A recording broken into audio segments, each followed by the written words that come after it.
tuh semua ribut, pengen kawin, pengen nikah. Gak punya pacar, stres sekali hidupnya. Saya mau kasih tahu, apa nikah gampang ya?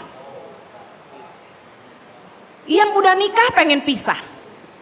Semua orang yang masih single, masih jomblo berpikir, tujuan hidup menikah adalah untuk bahagia. Tapi saya mau kasih tahu sebagai orang yang sudah menikah, bahwa kalau orang perlu menikah untuk bahagia, kenapa orang kawin cerai juga? Saya percaya bahwa eksistensi kita di dunia ini ada purpose Tuhan di balik semuanya. Jangan fokus kepada apa yang kamu mau. Kapan gua nikah, sama siapa gua nikah, gua harus nikah sama siapa. Dengar, pergumulan kita yang harus jadi fokus kita sekarang adalah apa kehendak Tuhan buat kita. Jangan doa pagi siang malam tanya, Tuhan siapa pasangan hidup saya. Saya mau bilang gini, kejar perkenanan Tuhan. Karena orang yang hidupnya dikenan Tuhan, itu selalu disertai dan apa saja yang dia perbuat pasti berhasil. Kejar perkenanan Tuhan, karena kalau kamu tuh nyenengin hati Tuhan, apa sih yang Tuhan gak kasih? Hidup jomblo. Katanya jomblo itu nasib, single itu pilihan. Berapa banyak kalian yang sore hari ini masih single, boleh lihat tangannya? Tolong angkat yang tinggi kalau ditanya. Yang masih single, angkat tangan. Oke, sekarang lirik kiri, lirik kanan. Dikasih kesempatan kok malu-malu, haleluya. Oke. Perkenalkan Kristeo, jomblo berkualitas. Saya balas perkenalannya maksudnya. Baiklah. Tanpa berlama-lama. Jangan, dia udah terlalu tenar. Oke, tanpa berlama-lama kita langsung masuk ke Desperado Jomblo, Living Your Singleness. Apa semua orang harus nikah? Pada kenyataannya lebih banyak perempuan daripada laki-laki di dunia ini. Berarti akan ada beberapa perempuan yang gak ada pasangannya. Jangan lalu sesama perempuan berpasang-pasangan gitu maksudnya. Urusan kelahiran, kematian, punya anak, pasangan hidup itu kedaulatan Tuhan. Kita gak pernah ngerti. Bener gak? Kita gak bisa milih lahir di mana, lahir di keluarga seperti apa, punya orang tua seperti apa, kita gak bisa lahir gimana. Kalau saya bisa memilih saya lahir seperti apa, yang pertama-tama saya akan minta hidung saya dinaikin 2 cm sama Tuhan. Haleluya. Apa semua orang harus menikah? Matius 19 ayat 12. Jangan fokus di hidung saya, baca firman Tuhan. Sama-sama. Ada orang yang tidak dapat kawin karena ia memang lahir demikian dari rahim ibunya. Dan ada orang yang dijadikan demikian oleh orang lain. Dan ada orang yang membuat dirinya demikian karena kemauannya sendiri, oleh karena kerajaan sorga. Siapa yang dapat mengerti, hendaklah ia mengerti. Jadi pertanyaan saya, apa semua orang harus menikah? Tidak. Firman Tuhan jelas bilang, ada yang gak bisa nikah karena lahir demikian. Ada yang gak bisa nikah karena dibuat oleh orang lain, patah hati contohnya sampai gak bisa jatuh cinta lagi. Yang ketiga, orang yang mengambil keputusan gak mau menikah karena kerajaan sorga, seperti Rasul Paulus contohnya. Orang tuh semua ribut, pengen kawin, pengen nikah. Gak punya pacar, stres sekali hidupnya. Saya mau kasih tahu, apa nikah gampang ya? Yang udah nikah pengen pisah. Semua orang yang masih single, masih jomblo berpikir, tujuan hidup menikah adalah untuk bahagia. Tapi saya mau kasih tahu sebagai orang yang sudah menikah, bahwa kalau orang perlu menikah untuk bahagia, kenapa orang kawin cerai juga? Bukan masalah tentang apa nikah itu harus, tapi apa kehendak Tuhan untuk kita. Amsal 16 ayat 3 bilang gini, serahkanlah perbuatanmu kepada Tuhan, maka terlaksanalah segala rencanamu. Tuhan membuat segala sesuatu untuk tujuannya masing-masing. Bahkan orang fasik dibuatnya untuk hari malapetaka. Saya percaya bahwa eksistensi kita di dunia ini ada purpose Tuhan di balik semuanya. Jangan fokus kepada apa yang kamu mau. Kapan gua nikah, sama siapa gua nikah, gua harus nikah sama siapa. Dengar, pergumulan kita yang harus jadi fokus kita sekarang adalah apa kehendak Tuhan buat kita. Mari baca sama-sama apa kata firman Tuhan bagi para single. 1 Korintus 7 ayat 32. Sama-sama yuk. Aku ingin supaya kamu hidup tanpa kekhawatiran. Orang yang tidak beristri memusatkan perhatiannya pada perkara Tuhan, bagaimana Tuhan berkenan kepadanya.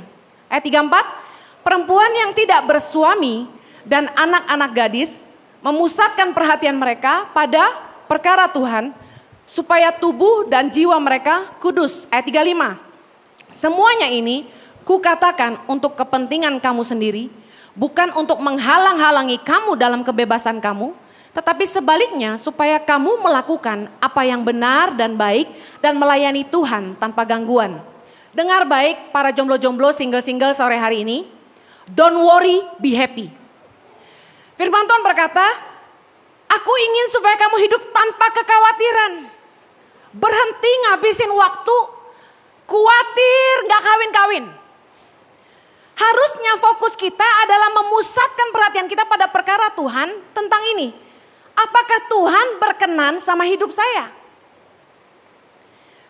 Poin saya yang pertama ini saya mau bilang gini. Enjoy your singleness. Don't worry. Dengar baik. Nikmati masa hidupmu sebagai single maupun jomblo. Karena segala sesuatu dalam hidup ini ada musimnya. Segala sesuatu dalam hidup ini ada waktunya. Kalau hari ini kamu lagi jomblo, nikmatin aja. Don't worry, be happy. Itu kata firman Tuhan. Nah, saya ingin mengupas 10 benefit jadi jomblo. Percayalah, sebagai perempuan yang sudah menikah dan punya anak, saya mengatakan ini sebagai kerinduan yang tidak pernah terrealisasikan. Oke. Yang pertama, mau traveling kemanapun, berapa lama pun, tenang selama masih ada tabungan. Karena tidak ada yang perlu diurus, dikhawatirkan dan ditinggal di rumah. Kalian jangan fokusnya gini, gak ada yang ngangenin gue. Hei, lihat sisi baiknya. Lu bisa pergi kemana aja, kapan aja, berapa lama pun, tanpa perlu ada yang dikhawatirin di rumah. Tahu gak cerita tentang saya udah keliling Indonesia 12 tahun tapi gak pernah jalan-jalan? Ironi gak menurut kalian? Keluar masuk Sumba, keluar masuk Papua, keluar masuk Mentawai yang katanya indah, keluar masuk semua pulau di Indonesia yang katanya sorga. Saya belum pernah ke pantai, belum pernah ke danau Nihiwatu, whatever they call it, belum pernah lihat dengan mata kepala saya. Kenapa? Karena tiap kali mau pergi keingatan, mama jangan lama-lama. Jadi begitu mau naik pesawat aja udah nangis duluan. Begitu landing, makan cepet langsung ke pedalaman. Dari pedalaman saya cuma punya waktu Senin sampai Sabtu karena Minggu saya selalu khotbah. Jadi saya cuma punya waktu 6 hari dan saya harus bisa mengunjungi 14 centers, bayangin. 6 hari 14 center, lari-larian gak kira-kira? Makanya kalau saya pergi itu, boro-boro jalan-jalan, bisa menyelesaikan trip saya aja udah puji Tuhan. Makan asal-asalan, pokoknya yang penting kelar. Bisa ketemu sama semua anak, sama semua guru. Saya punya beban dan tanggung jawab di rumah yang saya harus pulang ke mereka. Kalau kalian masih jomblo, kalian gak punya itu. Nikmatilah, gemes gua.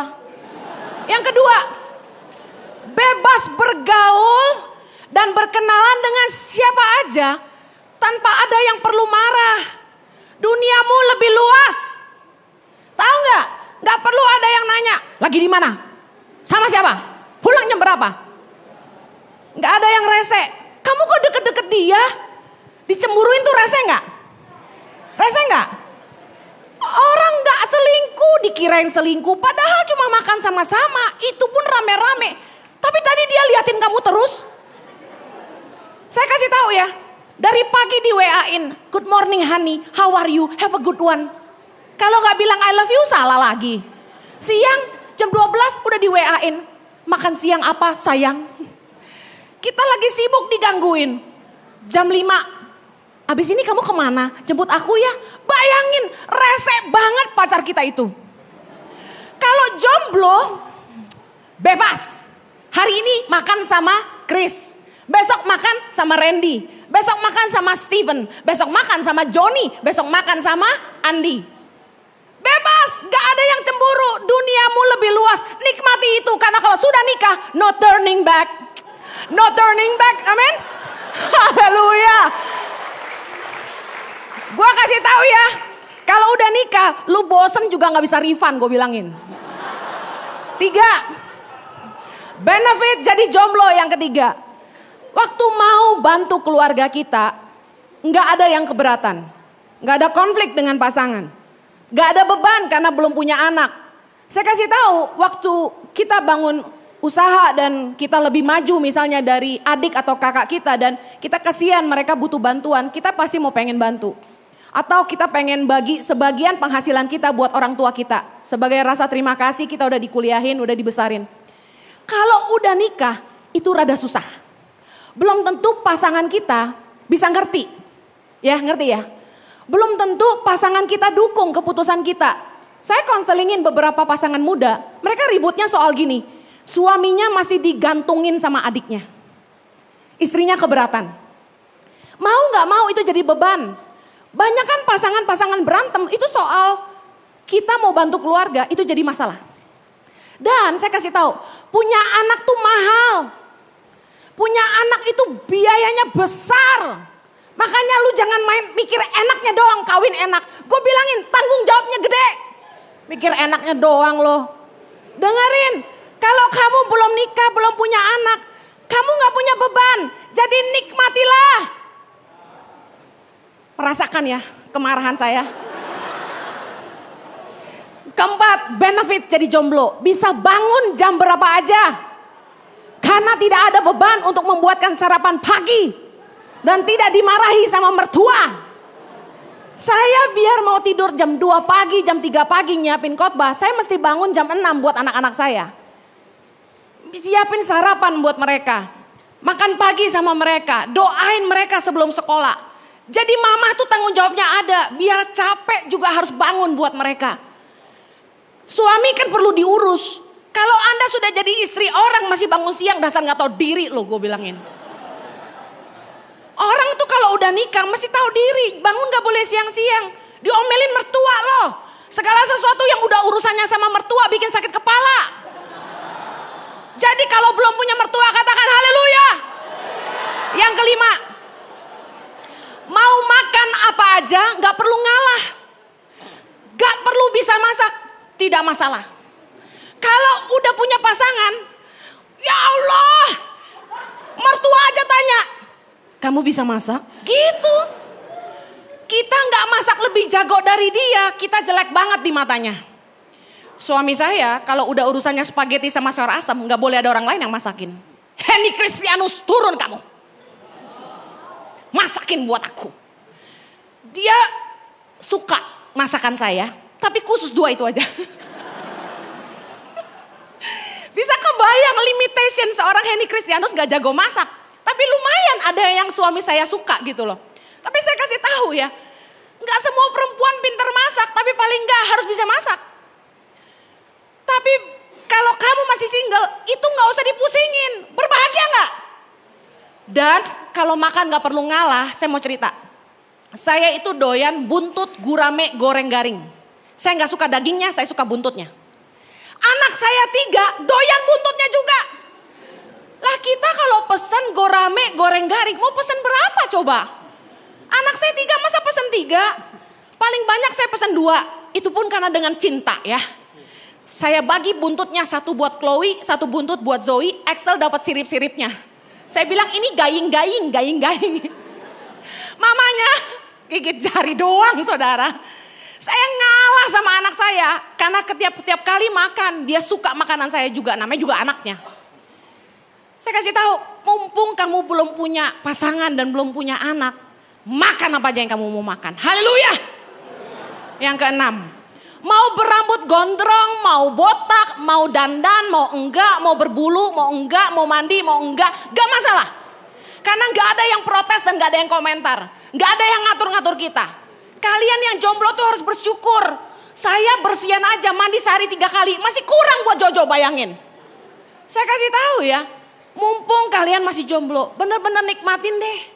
Kalau udah nikah, aduh, banyaklah aturannya. Yang ketujuh, bebas mengejar karir setinggi langit. Nggak ada beban moral sama pasangan, khususnya suami-suami yang berpenghasilan lebih rendah. Banyak pasangan yang ribut karena suaminya merasa gengsinya kena. Ketika istrinya lebih terkenal, lebih sukses, penghasilannya lebih besar, itu suami kadang-kadang agak terganggu. Harga dirinya terganggu. Nah, mumpung kalian masih single, masih jomblo, saya kasih tahu, bangun karirmu setinggi langit. Fokus bangun usahamu. Kamu bisa punya waktu lebih banyak di situ. Kalau udah berkeluarga, waktunya terbatas. Kamu jarang di rumah, istri bisa marah. Punya waktu yang lebih panjang di tempat kerja, nggak masalah. Pulang jam 10 pun nggak masalah. Tapi kalau udah nikah, jadi masalah, percayalah. 8, benefit jadi jomblo. Melayani lebih maksimal, nggak pusing tidur di mana. Tapi hati-hati tidur sama siapa ya. Makan apa dan pulang kapan. Kalau kalian masih single, ini nih luar biasa. Saya percayalah, kalau saya waktu itu masih jomblo dipanggil Tuhan, saya jamin saya akan lari lebih cepat dan mengerjakan jauh lebih banyak. Herannya kalian yang lebih jomblo dari saya hari ini, nggak mau menggunakan kejombloan kalian untuk mengerjakannya maksimal. Harusnya kalian merasa terchallenge. Masa dia emak-emak anak 3 bisa kemana-mana, gua kagak. Nah gitu dong. Saudara dengar baik, yang 9. Mau beli apa aja, tidak ada yang melarang dan tidak ada yang tanya, berapa tuh? Aduh, saya beli apapun Jojo tanya, emang butuh? Beli apapun tanya, itu berapa? Baru ya? Aduh, padahal gini-gini kan kita cari duit juga. Tapi tetap yang namanya menikah nggak bebas pakai uang. Nah kalau kalian masih single, masih jomblo, kalian kerja, kalian cari duit sendiri, kalian nikmati sendiri. Nikmati itu, gak ada yang marah-marah. Kita kan mesti bayar uang listrik di rumah, tuh gak ada ya. Nikmati itu. Yang ke-10, bisa membahagiakan orang tua dan orang banyak tanpa harus khawatir tabungan cukup gak buat masa depan anak cucu. Mumpung kalian masih single, saya kasih tahu, bahagiakan orang tuamu. Balas budi mereka. Bayarin mereka ke Israel, ikut Om Jojo ya. Nikmatin hidup kalian bersama orang tua.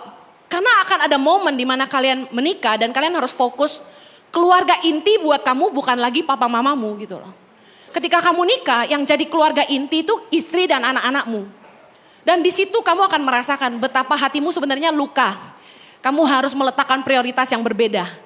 Makanya waktu masih single, nikmatilah masa singlenessmu. Jadilah berkat buat orang tuamu. Amin. Fokus hidup kita. Tadi yang pertama, don't worry, be happy. Yang kedua, tadi firman Tuhan berkata dalam 1 Korintus 7 ayat 34, para jomblo harusnya memusatkan perhatiannya bagaimana Tuhan berkenan kepadanya.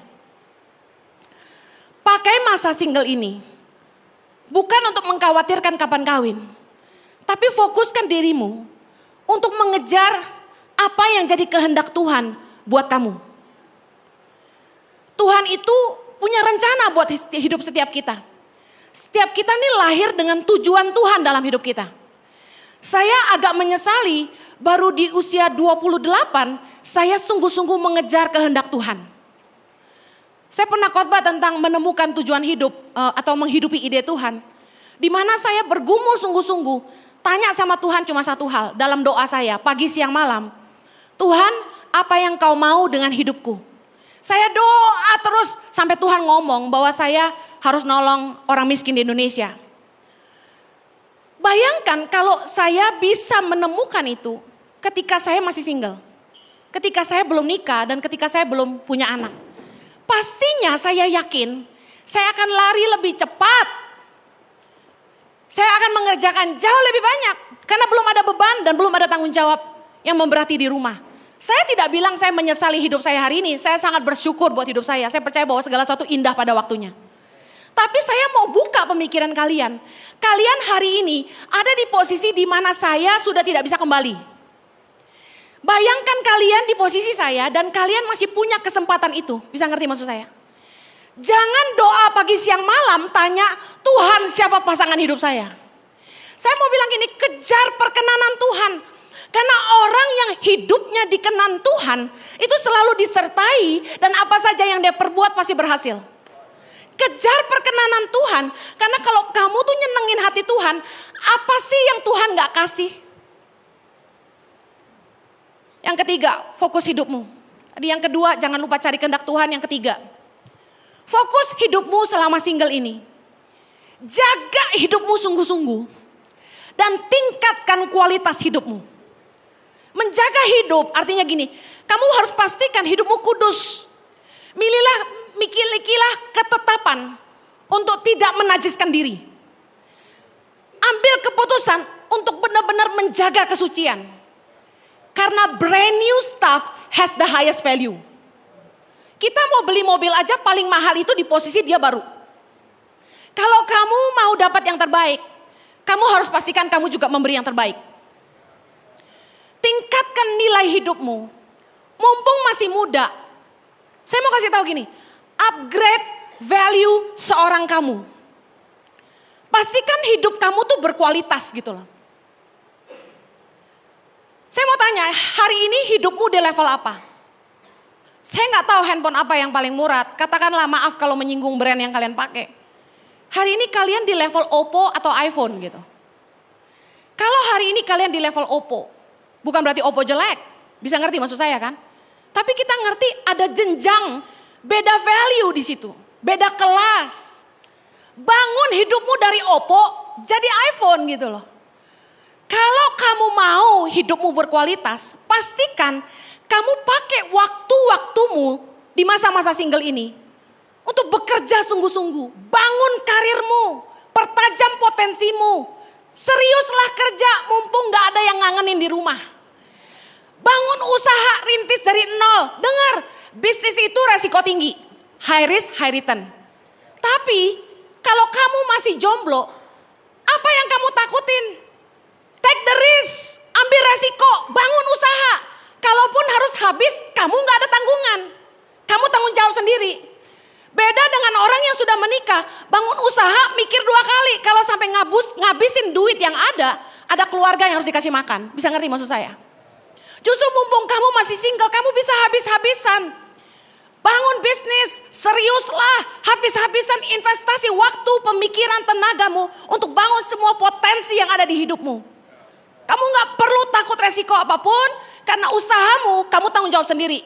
Kamu gak membebani siapapun. Come on, take risk anak muda. Poin lain yang saya mau tekankan tentang menjaga dan meningkatkan kualitas hidup, saya mau kasih tahu gini. Ketika kamu cari kehendak Tuhan dalam hidupmu, dan kamu menghidupi kehendak Tuhan, tanda orang yang menghidupi kehendak Tuhan, itu apa saja yang dia sentuh, itu berkembang. Karena prinsip kerajaan sorga itu seperti biji sesawi, jadi besar, seperti ragi. Apapun yang dimulai dari kecil pasti mengembang. Itu prinsip kerajaan Tuhan. Kalau kamu menghidupi rencana Tuhan dalam hidupmu, hidupmu akan terus naik, katakan amin. Dan ketika kamu meningkatkan kualitas hidupmu, otomatis ada yang ikut naik. Apa itu? Lingkaran di sekitarmu. Firman Tuhan berkata dalam Amsal 22 ayat 29. Pernahkah engkau melihat orang yang cakap dalam pekerjaannya? Di hadapan raja-raja, ia akan berdiri, bukan di hadapan orang-orang yang hina. Lingkaran di sekitar kita, pertemanan kita, koneksi kita, itu tergantung dari posisi di mana kita hari ini. Ketika saya belum bangun tangan pengharapan, gak ada yang kenal saya. Lingkaran saya cuma teman-teman SMA, teman-teman kuliah, keluarga. Tapi ketika saya bangun hidup saya dalam kehendak Tuhan, Tuhan mulai promosi, tangan pengharapan makin lama makin besar. Saya duduk tuh sama konglomerat di Jakarta yang ngajak saya untuk bantu mereka. Bantu mereka pikirin bagaimana supaya yayasan mereka lebih berdampak ke depan, bayangin. Saya sampai pernah mau di hijack sama salah satu konglomerat di Jakarta. Dengan satu catatan, saya harus meninggalkan tangan pengharapan dan kerja ikut dia. Sebagai GM-nya menangani 38 yayasan di bawah dia. Dia minta saya untuk bantu dia kelola dananya, miliatan. Saya dipercayakan bangun proyek rumah sakit waktu itu di Jakarta. Tapi saya tidak ambil gaji sepeser pun dari beliau. Tapi yang saya sadari, ketika Tuhan mulai pakai hidup saya, menggenapi kehendaknya dalam hidup saya duduk di lingkaran yang berbeda. Saya ketemu dengan petinggi-petinggi, bahkan saya dikenalkan sama almarhum Taufik Kemas. Karena saya jarang nonton TV, saya nggak tahu beliau siapa. Sampai dikasih tahu sama konglomerat itu, ini ketua MPR. Saya nggak nyangka Tuhan bisa bawa saya ke level itu. Saya mulai duduk bersama menteri. Saya mau kasih tahu, ketika kita menggenapi kehendak Tuhan dalam hidup kita, Tuhan mulai promosi hidup kita dan kita dibawa ke lingkaran hubungan yang lebih tinggi. Kita duduk bersama raja-raja, ini masuk firman Tuhan, bisa ngerti ya? Tapi kuncinya, pertajam potensimu, kembangkan hidupmu menjadi lebih berkualitas. Kamu harus jadi orang yang excellent dalam pekerjaanmu. Kamu harus bisa menginspirasi generasimu. Orang-orang yang hari ini dipanggil untuk menginspirasi generasi muda adalah orang-orang yang masih muda, below 40 dan dinilai sukses. Mereka semua mulai dari nol. Saya mau bilang gini sama Anda. Kenapa ini ada hubungannya dengan pilihan jodohmu?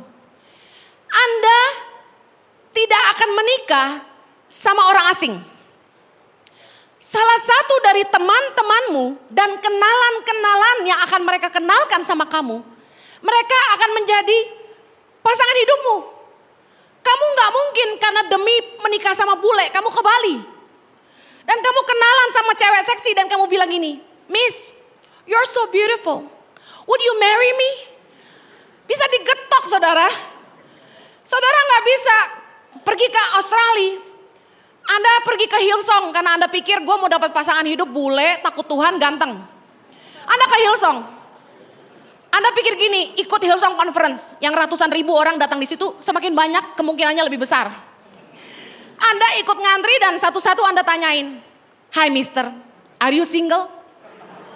Will you marry me please?" Nggak bisa guys, nggak segampang itu. Kita nggak akan nikah sama orang asing. Kita akan nikah dengan teman-teman dan orang-orang yang ada di lingkaran kita. Ketika kamu menempatkan dirimu di lingkaran yang lebih berkualitas, standar orang-orang yang ada di sekelilingmu lebih naik. Saya kasih tahu, calon pasangan hidupmu akan berasal dari kelompok itu. Saya nyadarin ini adalah ketika satu hari waktu saya mulai dikenal, saya duduk sama artis-artis, saya duduk sama kelompok-kelompok orang penting lah di Indonesia. Salah satu dari mereka menaruh hati kepada saya. Saya tersipu-sipu. Saya mikir gini, wah kalau gue masih jomblo boleh juga ya. Tapi saya mau bilangin gini, enggak saya enggak. Terus saya kasih tahu, ini direkam ya, tahu diri. Pergaulanmu menentukan masa depanmu. Kalau ingin punya lingkaran yang berkualitas, upgrade dirimu. Yang mau katakan amin. Yang keempat, fokus para jomblo. Fix your standard. Maaf, saya ketemu dengan banyak jomblo-jomblo yang hampir karatan. Saya terus berpikir, kenapa ya mereka sampai umur segini gak kawin-kawin gitu. Udah 40-an. Saya mau bilang gini sama yang cewek-cewek, dengerin saya. Kamu kalau naksir cowok tuh lebih baik cari yang udah ada umur. Kenapa? Kalau baru start belum ketahuan. Mau lihat jadi enggak tuh kira-kira umur 40 lah. Serius, mendekati lah. Kalau kawin sama anak ingusan, dia anak orang kaya. Lu lihatnya dia naik mobil mewah. Tunggu 10 tahun lagi dia jadi apa, itu bargain loh. Itu gambling banget saudara. Kalau saya jadi saudara, saya milih bukan anak ingusan, saya milih yang udah jadi aja. Masalahnya satu lagi, kalau udah jadi udah ada yang punya biasanya, haleluya. Nah kita ngobrol aja ya kan. By the way, dengar baik. Banyak dari jomblo-jomblo yang saya lihat, kenapa ya susah dapat jodoh? Memang waktu Tuhan satu, ya kan? Bisa juga bukan kehendak Tuhan dia nikah, cuma dia gak mau terima aja. Bisa jadi satu lagi gini, dia terlalu picky, pemilih.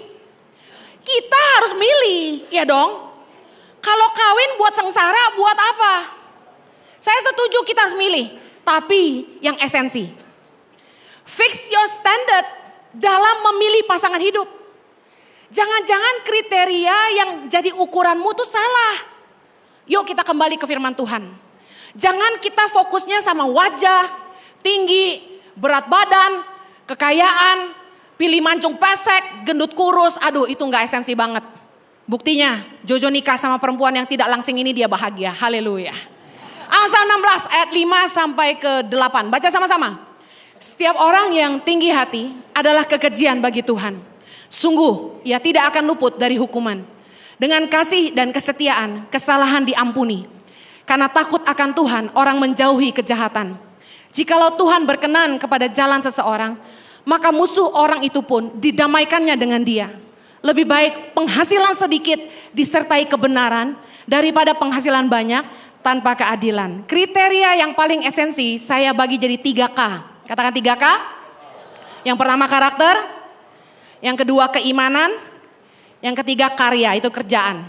Kita bahas yang karakter dulu. Amsal 16 ayat 5 sampai 6a. Setiap orang yang tinggi hati adalah kekejian bagi Tuhan. Sungguh ia tidak akan luput dari hukuman. Dengan kasih dan kesetiaan kesalahan diampuni. Saya mau bilang karakter yang rendah hati, pengasih dan setia ini sangat-sangat esensi. Dia mungkin gak terlalu ganteng. Dia mungkin gak terlalu kaya. Tapi dia rendah hati, dia pengasih, dia setia. Saya mau bilang tetap jauh lebih baik daripada pria ganteng, kaya, tapi sukanya menghina orang, gak bisa menghargai orang, sukanya selingkuh aja, dan gak punya kasih sama sesama. Orang yang rendah hati, itu mau menerima kelemahan pasangan. Karena dia sadar dia sendiri gak sempurna. Orang yang rendah hati itu mau terus belajar jadi pribadi yang lebih baik. Orang yang sombong sulit berubah karena dia merasa dia sempurna. Kamu yang salah. Orang yang tinggi hati gak mungkin minta maaf. Dia gak akan pernah ngakui kesalahannya. Tapi orang yang rendah hati, dia sadar dia sendiri punya kelemahan. Jadi dia bisa mengampuni kesalahan kita. Dia gak akan banding-bandingin kita sama orang lain. Sangat terluka sekali kalau sampai kita punya pasangan yang selalu sombong, ngerasa dia benar, egois, gak mau minta maaf, banding-bandingin kita sama orang lain, dan selalu tuntutannya, kamu gak pernah mau berubah. Padahal dia sendiri lebih luar biasa, lebih parah. Orang yang punya kasih, itu gampang mengampuni. 1 Petrus 4 ayat 8 bilang, kasih menutupi banyak sekali dosa. Aduh, saya tuh kalau dalam hubungan sama Jojo, saya tuh banyak banget salahnya, udah gak terhitung deh. Percaya kan? Tapi dia tuh baik banget. Kasih itu benar-benar menutupi banyak sekali dosa. Dan yang luar biasanya gini, Jojo tuh gak pernah ngungkit-ngungkit masa lalu saya. Tahu gak paling tersiksa kalau kita punya pasangan yang selalu mengingatkan kita sama kesalahan kita di masa lalu. Hidup kita akan sulit maju. Amsal 16 ayat 6 bilang gini, dengan kasih dan kesetiaan kesalahan diampuni. Nah, saya mau bahas soal orang yang setia. Pasangan kita tuh setia gak setia, itu tuh teruji sejak kita dating sebenarnya. Sejak kita kenal sama dia. Kalau dia udah bolak-balik selingkuh, maaf saya harus bilang gini, kamu harus be real, cinta tuh gak buta. Kalau dia masih pacaran aja gak setia, bolak-balik selingkuh. Saya yakin emang udah sifatnya begitu. Karakter yang seperti ini sulit berubah. Orang yang setia itu, dia mau menghadapi tantangan sebesar apapun, dia gak akan nyerah sama kamu. Punya mertua yang killer, mesti pacaran jarak jauh, bayar tiket Surabaya Bandung, Jakarta Bandung, gak masalah. Amerika Jakarta, gak masalah. Saya kasih tahu, orang tuh kalau bener-bener cinta sama kita, teruji harga bayarnya. Ada cowok naksir saya dulu, dia interlokal saya dari, saya nggak mau sebut kota ya, ke Jakarta, ke Australia. Tagihan teleponnya sampai 7 juta sebulan. Itu baru teruji, saya kasih tahu. Kalau yang anterin aku ya, Gojek aja, aduh, tinggal aja lah.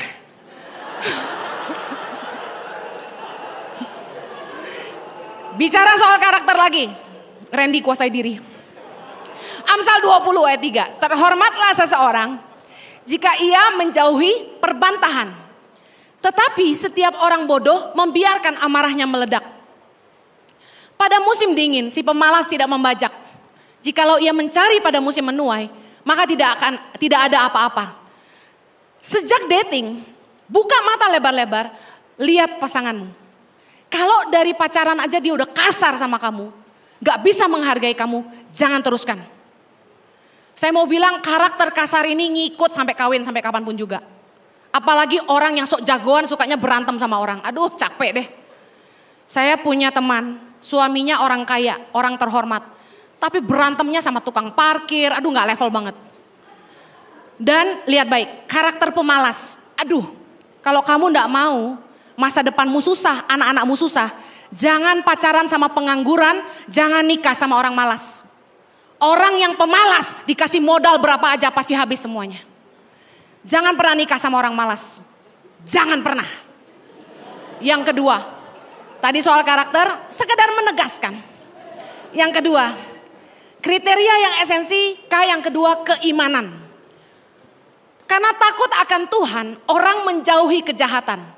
Kita suka bilang gini, cari pasangan hidup yang takut akan Tuhan. Yang takut akan Tuhan tuh kayak gimana? Yang pelayanan, enggak jaminan.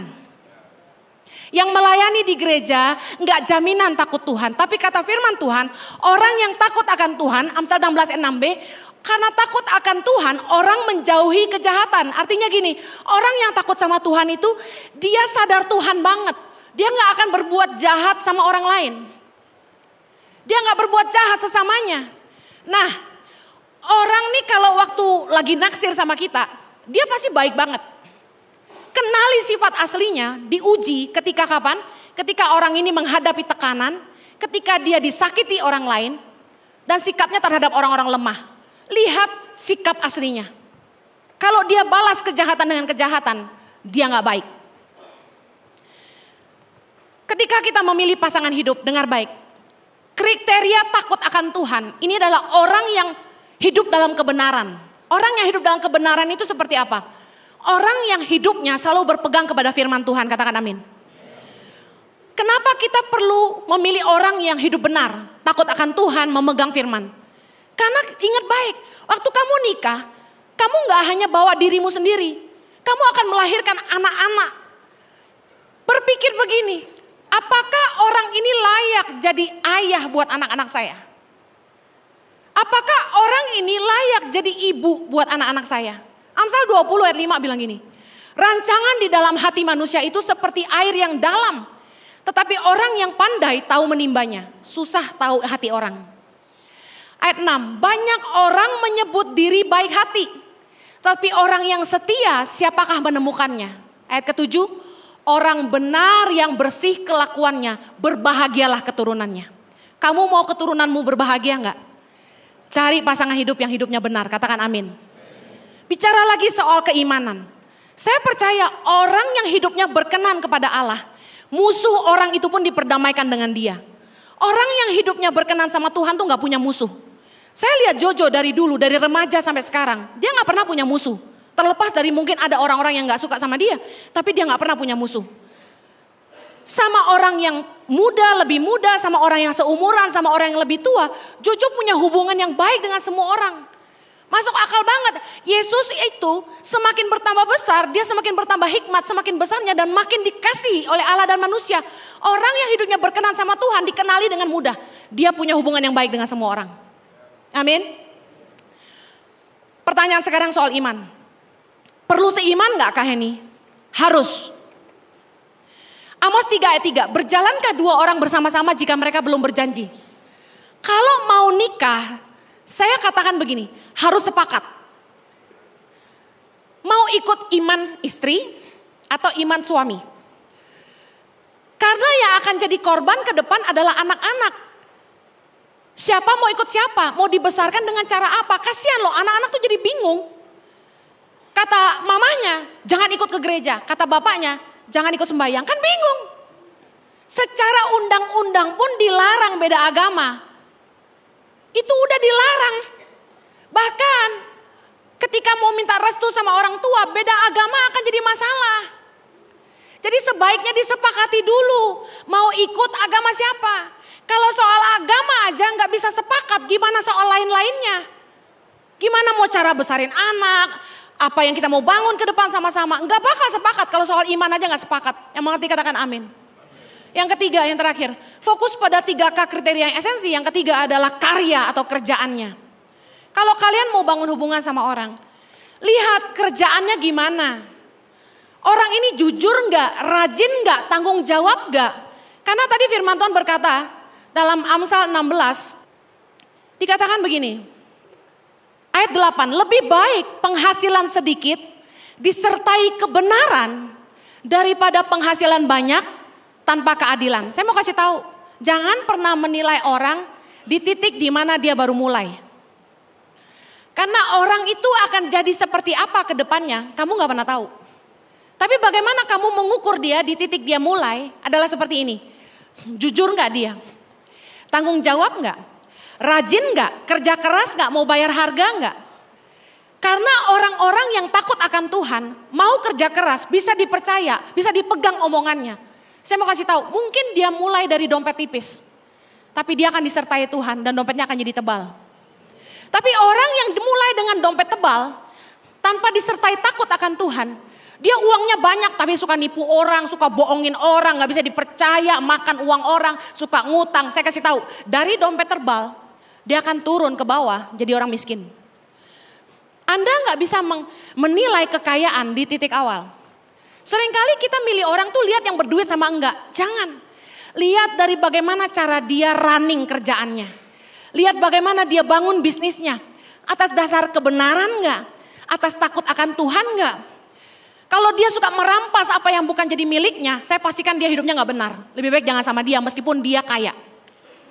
Orang yang mulai dari kaya tapi enggak benar, pasti bikin kamu sengsara. Dan enggak ada jaminan untuk sustain ke depannya. Percuma kaya kalau enggak punya karakter dan enggak takut Tuhan. Kenapa? Orang yang cinta uang, saya kasih tahu ya. Kamu gak bakal jadi prioritas buat dia. Karena bagi dia uang lebih penting. Kamu gak akan dihargai. Malah bisa-bisa dipukulin. Orang yang cinta uang menghalalkan segala cara untuk jadi kaya. Termasuk mengorbankan keluarganya. Banyak orang tua yang pergi ke Gunung Kawi buat cari pesugihan. Ngerti pesugihan ya? Untuk cari kaya. Mereka tahu bahwa anak-anak akan dikorbankan. Saya punya teman, satu angkatan dulu waktu sekolah. Satu keluarga anaknya bisu semua. Padahal ganteng-ganteng, cantik-cantik. Tapi gak ada yang bisa ngomong. Kenapa? Karena papanya pergi ke Gunung Kawi cari pesugihan. Orang yang cinta uang gak akan prioritasin kamu. Buat dia kamu gak penting. Bayangin. Orang yang cinta uang berpikir dia bisa beli apa aja dengan uang termasuk cinta. Udah pasti sulit setia. Saya mau tutup dengan begini. Sendiri atau berdua, kamu bisa bahagia. Katakan amin. Bahagia itu gak datang dari luar. Bahagia itu datang dari dalam. Sumber sukacita kita tuh Tuhan. Siapapun gak bisa bikin kamu bahagia. Terbukti orang yang menikah pun gak semua bahagia. Bahagia tuh keputusan, saya mau kasih tahu itu aja. Mau nikah atau tidak, berserah sama Tuhan. Jangan pusing kapan kawin, apakah saya harus kawin, berserah. Tanya kehendak Tuhan buat kamu. Kejar apa yang jadi kehendak Tuhan. Mau jomblo, mau nikah, kamu bisa bahagia. Fokusmu yang kedua, upgrade kualitas dan nilai hidupmu. Percayalah, ketika kamu fokus kepada tujuan Tuhan dalam hidupmu. Dan kamu meningkatkan nilai-nilaimu. Tuhan akan membawamu ke lingkaran pertemanan yang lebih jauh berkualitas. Dan pilihanmu untuk pasangan masa depan jauh lebih berkualitas. Yang terakhir, evaluasi kriteria kamu dalam mencari pasangan. Dengarkan nasihat ini. Kalau seleramu yang ketinggian, bercerminlah. Kalau karaktermu yang bermasalah, berubahlah. Kalau wajahmu tidak tertolong, kantongmu harus bisa menolong. Amin. Haleluya. Saya berdoa kalian semua diberkati. Kita doa. Tuhan tolong kami. Jangan sampai kami salah pilih pasangan hidup. Karena soal pasangan hidup ini bicara soal masa depan dan seumur hidup. Berikan kami kepekaan untuk mendengar Tuhan. Supaya fokus kami bukan lagi khawatir kapan kami nikah. Tapi fokus hidup kami hari ini mencari kehendak Allah dan membangun hidup kami sungguh-sungguh jadi orang yang berkualitas.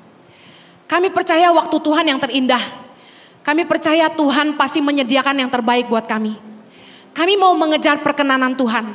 Karena orang yang menyenangkan hati Tuhan, tidak ada kebaikan yang Tuhan akan tahan-tahan.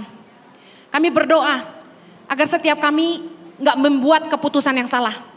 Siapapun yang kami pilih jadi pasangan hidup kami mohon pimpinan Tuhan.